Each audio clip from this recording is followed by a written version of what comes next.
when Kibaki was sworn in the early hours of the night, there was spontaneous violence.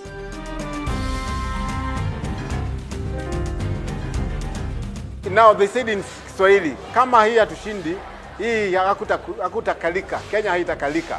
I heard some people saying that, and I thought it was a joke. Tonight, the first of our two-part series. It is now the time for healing and reconciliation. It's my own brother, my blood brother, Odinga. From our experienced political team, a special documentary. Dressing the Divide. This is an epic story of how we got here.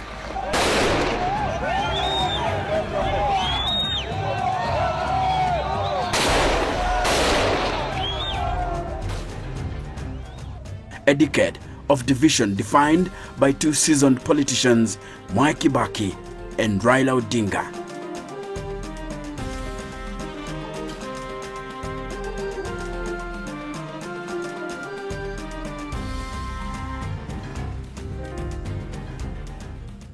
Ilikuwa tu kwamba sisi tuliamini lazima tupate njia ya kuunganisha Wanakenya ili tufaulu na tutimize yale tulitaka kutimiza 1992 na 1997, na hatukuweza kuyatimiza kwa sababu tulikuwa tumegawanyika.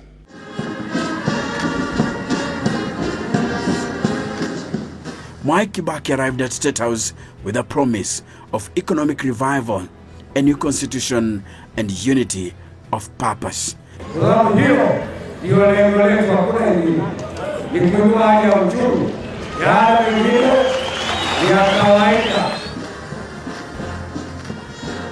But his time at the House on the Hill would usher in an age of unprecedented tribalism, mistrust, and political competition anchored on anger. It was a turning point in Kenya's political division.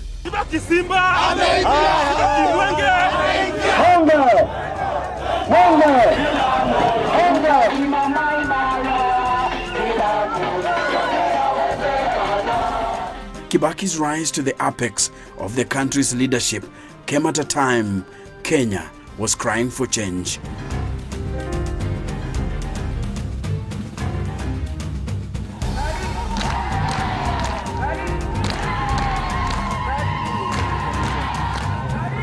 At the end of Daniel Arap Moi's presidency, the nation was reeling.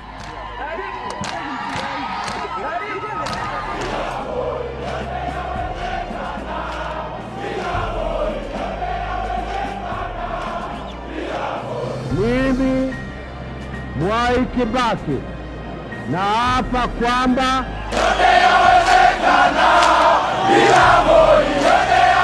Najib Balala defected from KANU together with Raila Odinga, George Saitoti, Kalonzo Musyoka, and many others. And there was a fight between Saitoti and Raila Odinga. And it was so bad until Raila Odinga gave up and said, it's not about being a prime minister, it's about getting Mwai out. And because that was the rallying call, everybody submitted to Raila Odinga being the nominee of LDP to be the prime minister. In 2002, as Kibaki ran for presidency, he delivered a simple message: hope and change. wale watakaotusaidia ni wale wataona kwamba sisi wenyewe katika bidii yetu tunasimamia mali ya nchi hii.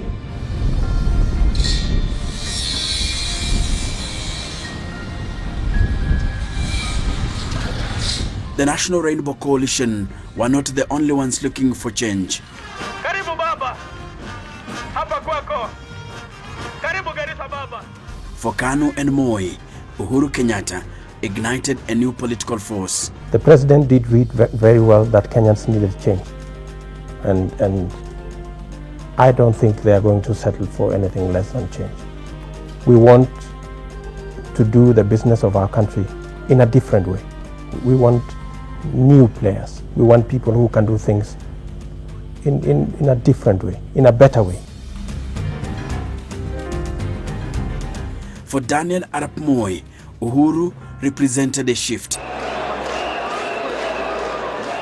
But in some quarters, he was made into a joke, the Moi project.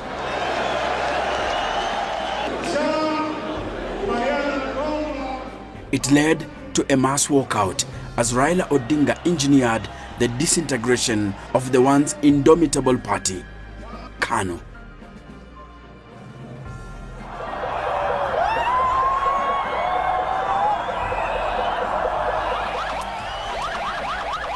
Mimi Mwai Kibaki naapa kwamba nitatenda kazi zangu za urais wa Jamhuri ya Kenya. Mwai Kibaki had promised change and more so, unity. Much of the country seemed to believe he could deliver it. We are all carrying scars of bad leadership that Moi has inflicted on Kenyans. Sasa Moi aanze kuorodhesha ni dhambi gani amefanya ambazo anataka tupatie msamaha.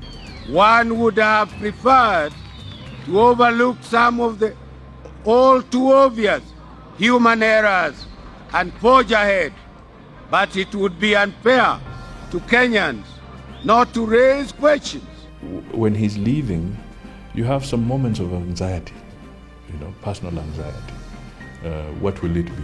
In fact, that very evening in the capital city, members of KANU gathered. It was who is who in the now former ruling party. What kind of regime is coming in? Is this going to be a situation where there's victimization? Or is this going to be a situation where the rule of law will be followed? They wondered out loud whether they were in the prominent minority. So clearly, there were these kind of anxieties, even for him. There were anxieties, I'm sure, that how is he going to be treated by the new regime? Are they going to settle scores? Theirs was to block the new president, explore his agenda, exploiting the divide.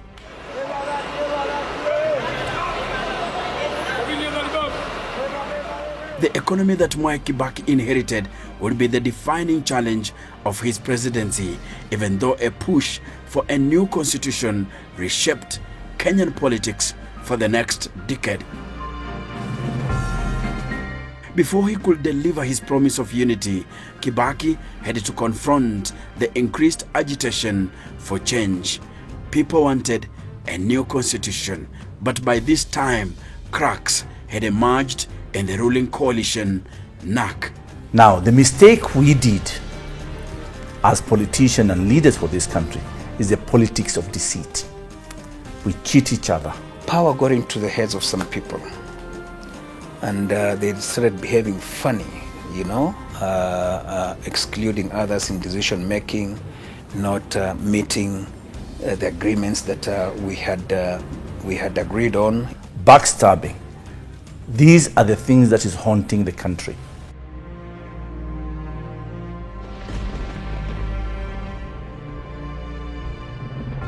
And you remember, it's the time now we were bringing in Kibaki as very young tax, Moses Kuria, we had Kamau Mbugua. We had a team, we used to call ourselves Young Democrats because of DP.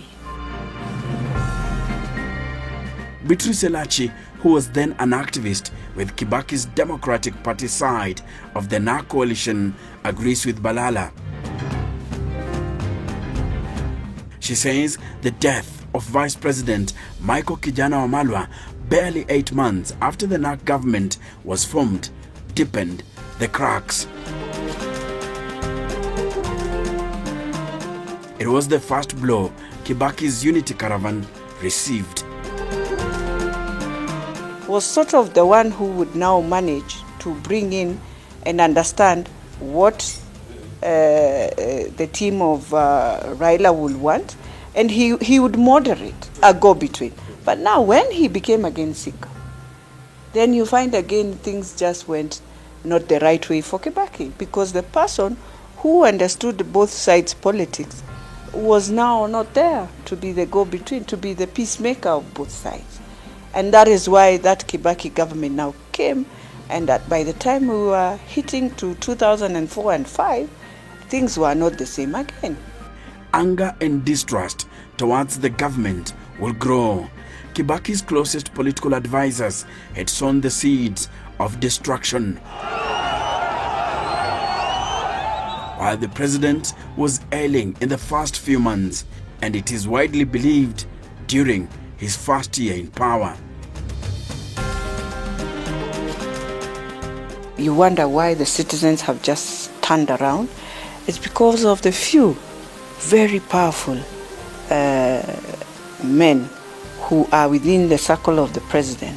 When they now turn around and take advantage of their offices and use it to either get what they want, but at the same time, anyone who is sort of against something they are doing becomes an enemy. 5 days after being sworn in, Kibaki announced his first cabinet. It represented a major betrayal of his coalition partners. The new government acquired new power bearers, a team drawn entirely from Mount Kenya region.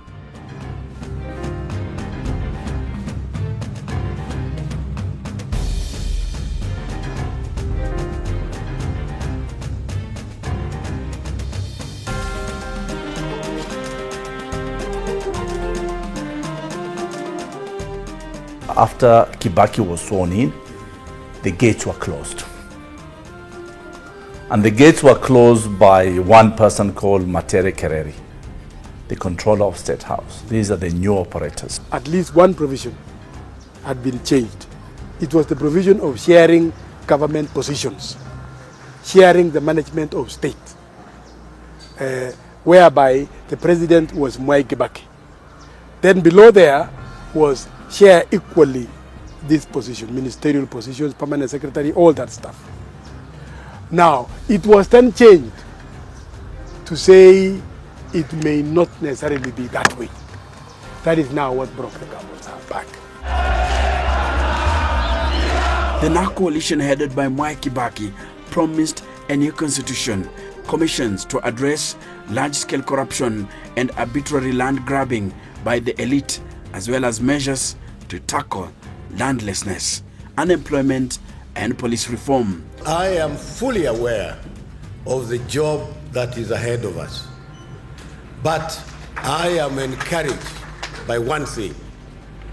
When I've looked around and talked to people with whom we have finally agreed on how to proceed, I am convinced that we have a team which is going to be very, very strong, very powerful.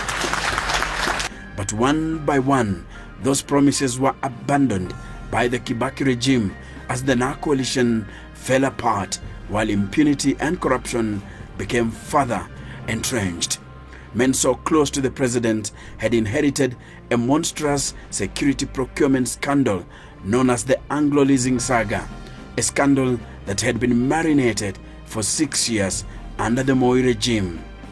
Anglo-leasing spoiled the mood of Kenyans, who now favored the Odinga faction in the NARC coalition, and foreign governments such as the UK, which was most vocal, and the US, which would have cut links but was more worried about its security interests. The significance of Anglo-leasing in defining the narrative of the Kibaki presidency lingered for years. It was with a lot of anger, and all of a sudden the country now turns around. Corruption was being fought, yes, but still corruption was within governments. And so you have to reach a point and sort of think, how do I stop this? How do we tone down so that things settle? But it was too late. Kibaki failed to deliver a new constitution as he had promised. A disjointed government meant a divided nation. This will be, yes, it will be like this. Yes, this will be.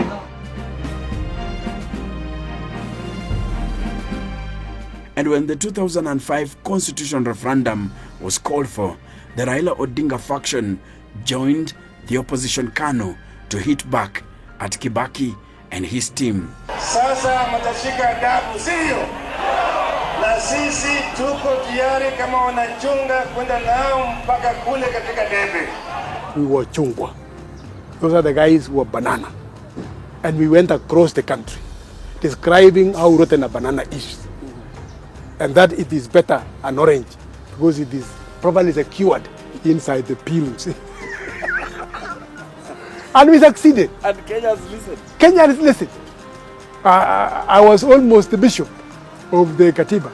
Kibaki was handed an embarrassing defeat in what was seen as an opinion poll over his then 3-year reign. Timu ya orange imeshinda timu ya ndizi, sivyo? Bao 10 kwa bila. The country was then split in two. The unfortunate thing is that after we won, and we didn't win the government was Mwai Kibaki, he sacked all of us. No, I wasn't sacked. I'm saying we sacked the minister, the Raila Odinga, Balala, everybody was sacked and replaced by Mwai Kibaki. Following the results of the referendum, it has become necessary for me, as the President of the Republic, to reorganize my government to make it more cohesive. He realized even if you retain them, you'll still face more challenges within. Removing them gave them an opportunity to focus on now Orange Democratic, that's where it was born, and they were able now to move as an opposition. That was an indication of where Kenya was going.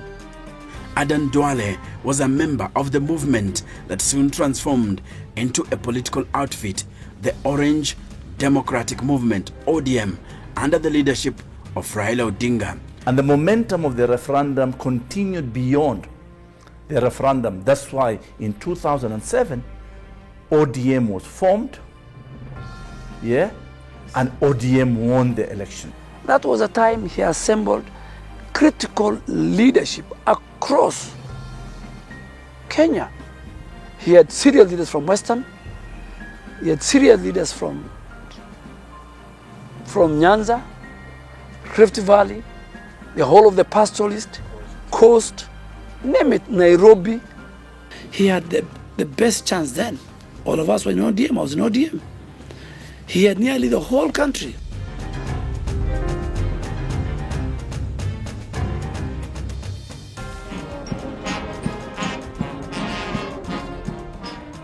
Mwai Kibaki's election in 2002 offered hope of tribal harmony, but in his first 3 years, it was clear the tribe was a central part of the divide and his presidency was a flashpoint. The opposition and the media reminded people just how Kibaki had centered his administration around people from his native community. They called them the Mount Kenya Mafia. They disowned the promise after we delivered them.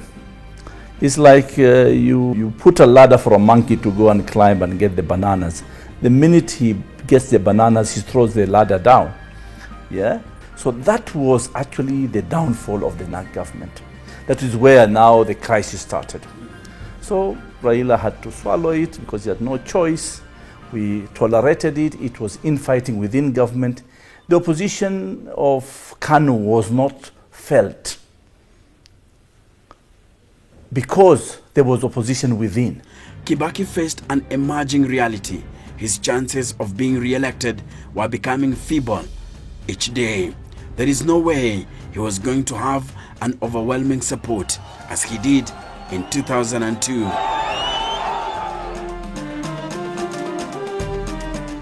The man who had led his victorious campaign, Raila Odinga, was now his main challenger.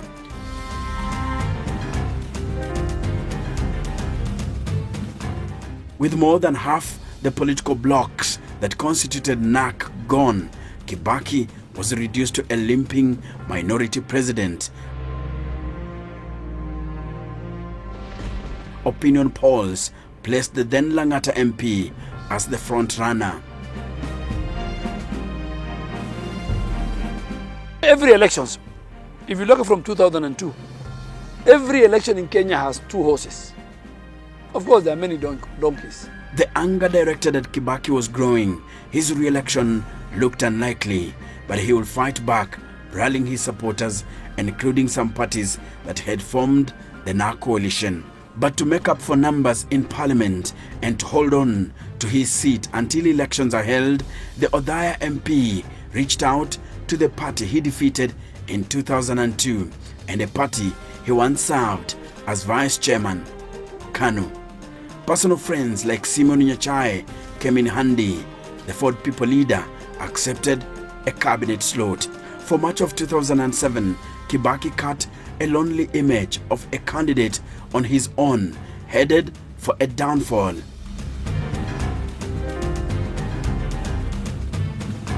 Three months to the election, he had not even chosen a party by which to seek re-election. Then came a surprise launch of a party which only a few of his men knew the name, Party of National Unity, PNU. In a sharp contrast, his competitor Raila Odinga appeared to be running away with the campaign mojo, and Kibaki knew where his salvation would come from, KANU. A party he once served as vice chairman and whose leader was his tribesman. For that to happen, Uhuru will shelve his presidential ambition to support a man seen as one of his own. Oh, KANU, yajenga nchi. Oh, KANU, yajenga nchi.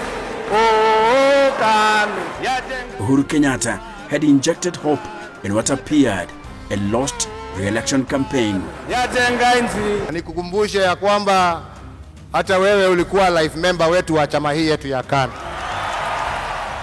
With Uhuru out of the race, Kibaki was now able to marshal the vote-rich Mount Kenya region, and cutting down a huge margin Odinga appeared to enjoy in the run-up to the election. Na mimi sikufikiria KANU watakuja tufanye kazi pamoja, na ninawaomba tafadhali, nawaomba kura yenu tafadhali. Thank you sana. Asante. Asante sana. Hello, how are you, Kolia? I realized that Kenya was divided. Ethnicity was actually taking its toll. Joseph Madenge, an experienced photojournalist, was in the thick of things as the country prepared for the 2007 elections. He covered both PNU and ODM rallies. I could see people who were affiliated to PNU. Most of them were either from Central, and ODM, of course, were from Nyanza and Rift Valley. You could see the division between the two groups. And the divide was growing, fueled by politicians. There were signs that while we are going to this election, it's not just going to be an election. It is going to be an election where people are going to settle scores, but we don't know the magnitude of it. You'd feel the tension. And even women will whisper and tell you. And you know, at that time, women loved Kibaki so much. But they will tell you, here, it's not going to be well. The campaign of the Orange Democratic Party, which I was a member, 1 year to the election, was a campaign that was laced with hate speech, that was laced with ethnic tension, that created the 42 against 1. Kenya was heading into the general election on the backdrop of the country's most polarized campaign period. I remember some people saying that if now they said in Kiswahili, kama hii hatushindi, hii hakutakalika, Kenya haitakalika. I had some people saying that, and I thought it was a joke until the time of the election. During the election, you could tell for sure they meant what they said. Some will say it was not planned. In some areas, it was very well planned.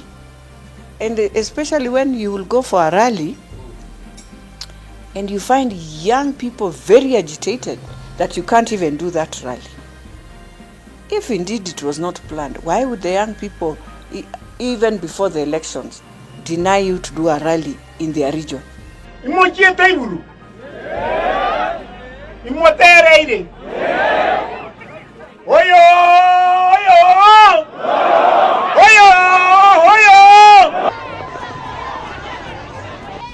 Yes, once upon a time, Mwai and Magara landed in Kisii. But to their utter dismay, they were not as welcome as last week. Omogambi remembers. Mimi niliangalia nikasema hii mambo nilikuwa ninafanya wakati nilikuwa kijana. Kuchemuka. Oyo!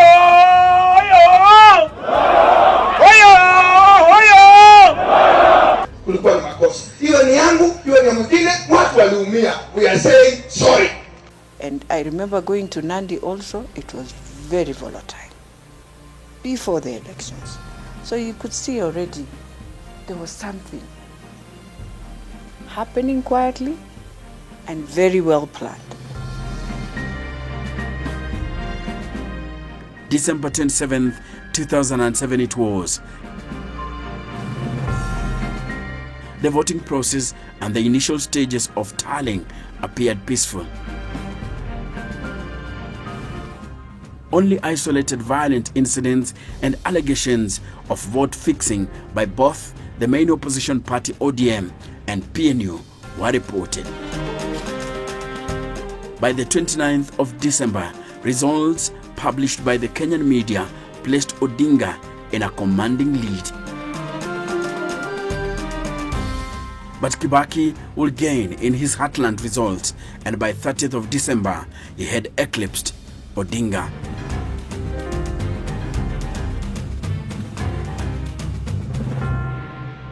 It was quite clear that there was interference by the state. And they went away with it. So we can't announce nothing. Odinga, Raila, and therefore the figures that were announced here were just numbers. Senator James Orengo was at the KICC when chaos dominated the tallying of presidential results.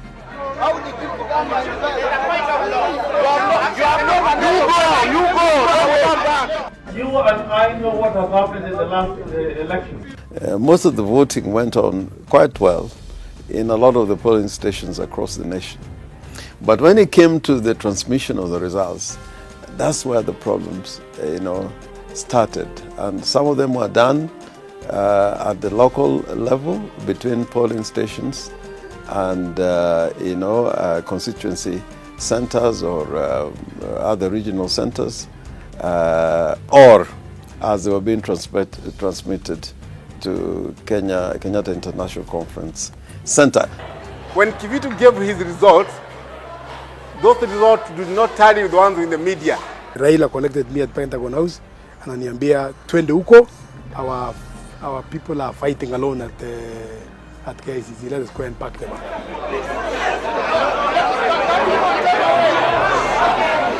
This chaos emphasized on creating more division.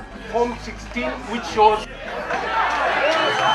from Chepalungu constituency, where the Honorable Raila Odinga garnered 42,300 votes.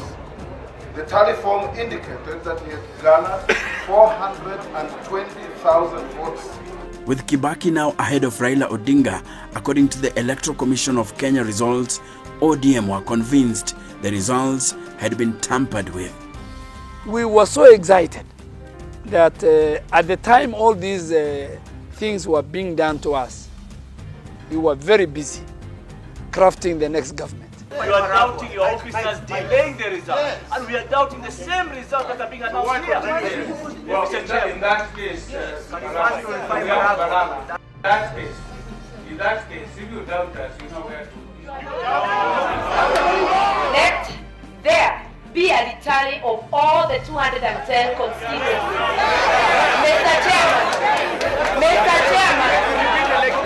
Mr. Chairman, when you were announcing for the first part of this press briefing, where ODM had won, we did not hear anybody complaining. Where President Kibaki has won, the people are echoing.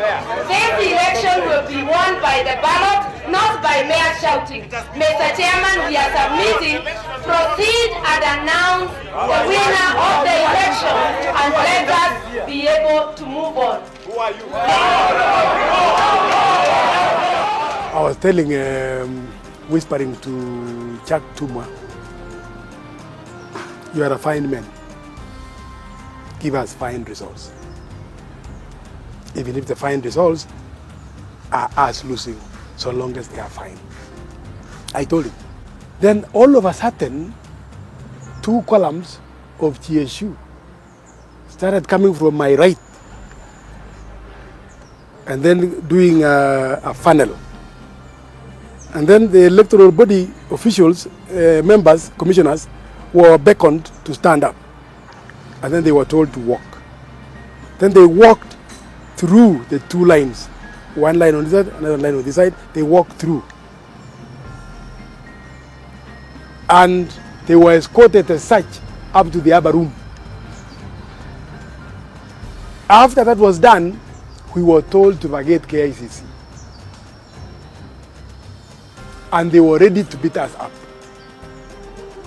So we vacated. We have had so many conspiracies and plans of how to finish our leaders. So in our understanding, we were more concerned and worried about our presidential candidate. That's the time, yes, you walked in and switched off the lights, and everybody was thrown out of the hall. That was the announcement that made me believe that things were now getting out of hand. We didn't take long at Pentagon House watching those screens we had fixed up there. The announcement came. Kivuitu announcing the winner is Mwai Kibaki. The entire Pentagon House was into mourning. They simply broke down. Some of them even collapsed. I mean, I remember I had to be involved in first aid on some of them, because that was the last thing to expect. That was the last thing to expect, because that election was won by the orange team. How was Raila when the results were announced? He simply stood up, walked into his car, went away. The one who, I mean, a large number, I don't want to mention the guys who broke, but they broke down. Yeah. William Ruto, again, also walked away. Henry Koskei walked away. While the results were coming in, yes, at one point, by the way, Kibaki had 400,000 more than Tinga. You know, I know many people will dispute it, but that is the truth at that time. You know, whether it was rigged, but he had more. And therefore you have to announce him as the president. There was no, that one would not have run away.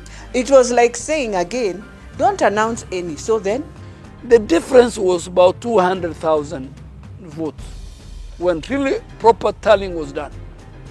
But you can win. That time, we were under the old constitution. The 50+1 margin was not there. So, and I'm a Muslim, I don't want to lie. Raila Odinga won that election of 2007. Medaled figures and then Kibaki nitaihifadhi, nitailinda, controversially took oath of office to serve a second term. Mujibu wa sheria iliyowekwa. Ewe Mwenyezi Mungu unisaidie. The private ceremony at State House was attended to by a heavy stench of impropriety. A small team of power handlers followed an elaborate script. At the end of it was Chief Justice Dr. Evans Gisheru, who had already been summoned at State House to conduct the nightfall rituals.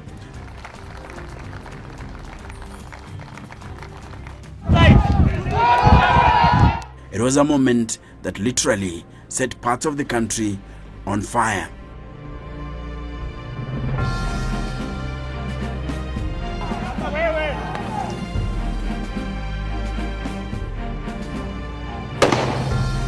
A highly polarized campaign had preceded the bitterly contested presidential elections.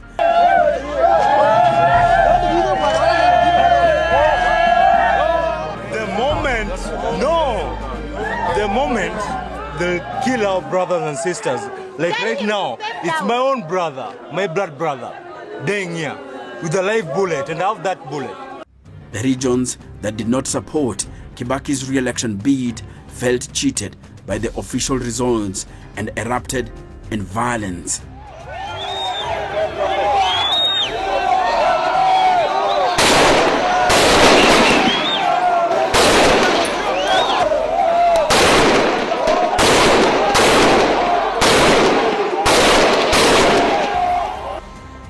PNU, through the action of IEBC and government then and the security agents, played a role in creating an environment for post-election violence. ODM, prior to the election, prepared their supporters, created ethnic tension, created 42 against 1. It was simply instantaneous. It was a reaction from the heart. People didn't expect that. No, people didn't expect that. So for anybody to come later on and start insinuating that it was planned is simply falsehood and is simply not correct. Because if it was planned, I was in this system of Orange. I would have had. I had no idea, no knowledge whatsoever. And I'm prepared to put up the newest of the Bibles. That I had no knowledge. But it just came off. When you go out and you continue putting emotional politics into your supporters, this is how they fire up. Kibaki's message of unity after his controversial oath of office was literally a case of too little, too late. I call upon all candidates and Kenyans in general to accept the verdict of the people. With the general election now behind us, it is now the time for healing and reconciliation among all Kenyans. Over 1,300 people were killed and over 600,000 others were displaced following the violence. So meddled were the figures that a commission of inquiry led by former South African judge Johan Kriegler failed to find a green light on who between Kibaki and Odinga deserved to be in State House. You, sir, both of you gentlemen, were wise to come to the conclusion to appoint Eirik instead of trying to do a recount. That would be impossible. To put it bluntly, nobody will ever be able to say who won or who lost this election. It was simply too bad before any results got to the KICC. And after protracted boardroom talks, Kenya ended up having a negotiated government, and so they called it the Grand Coalition Government. Mwai Kibaki and his rival and former ally Raila Odinga ended up sharing government. Kibaki remained president while Odinga took up the newly created Prime Minister's position.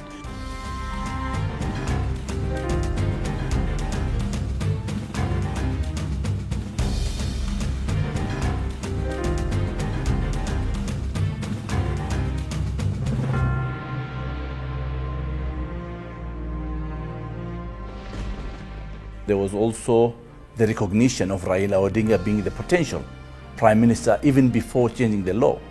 Remember when riders were sent to Pentagon House and the riders were given to Raila Odinga and they escorted Raila Odinga to Harambee House.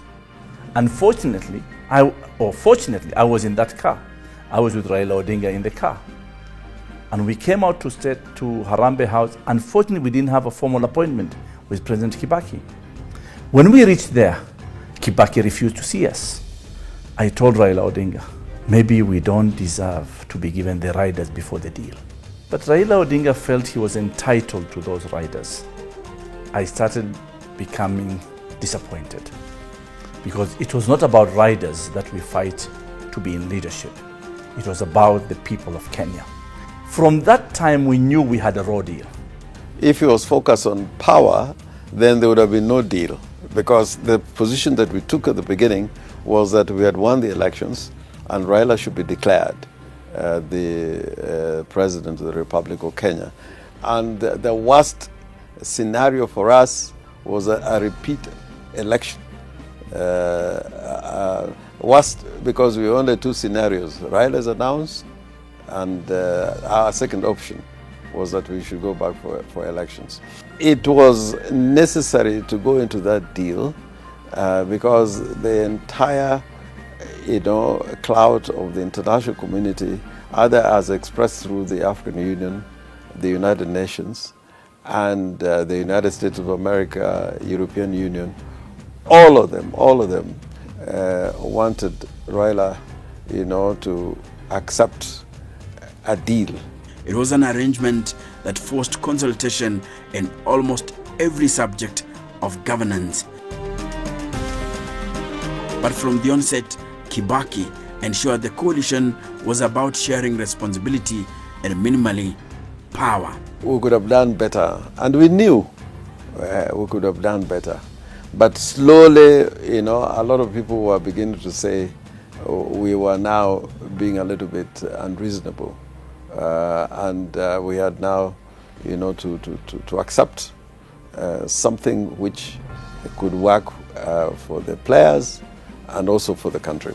He shared responsibilities, not power. And if you ask me seriously, I would say yes, that's correct.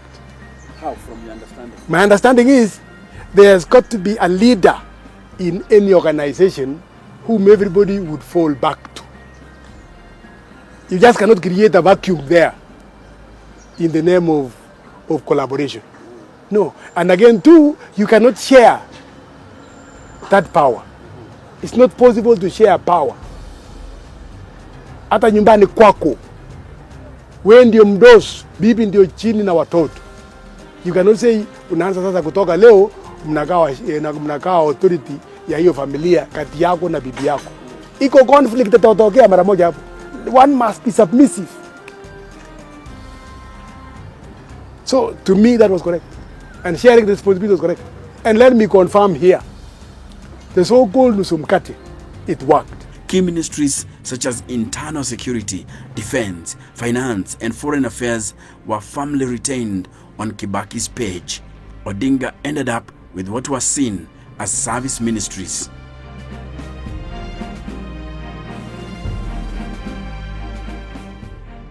Sasa sisi tuko ndani ya serikali.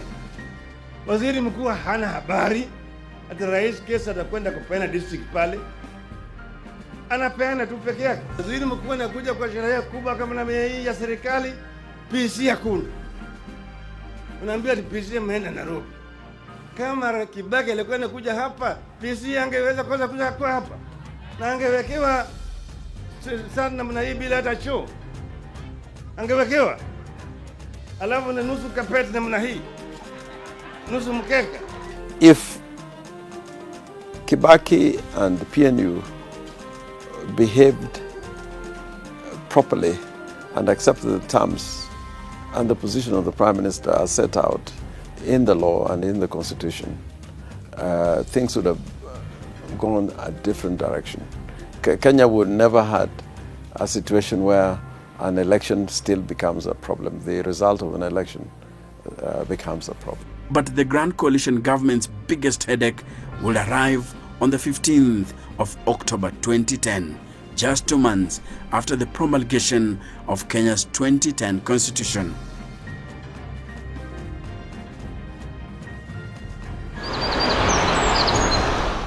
The International Criminal Court indicted 6 Kenyans over crimes against humanity charges committed during the 2007 and 2008 post-election violence. Mr. Kenyatta, would you kindly stand up and introduce yourself? Among the 6 were key figures in the coalition government. They included Uhuru Kenyatta, a key ally of President Mwai Kibaki, and Deputy Prime Minister Francis Mdaura, the country's head of public service, and William Ruto, Odinga's ally in the 2007 elections.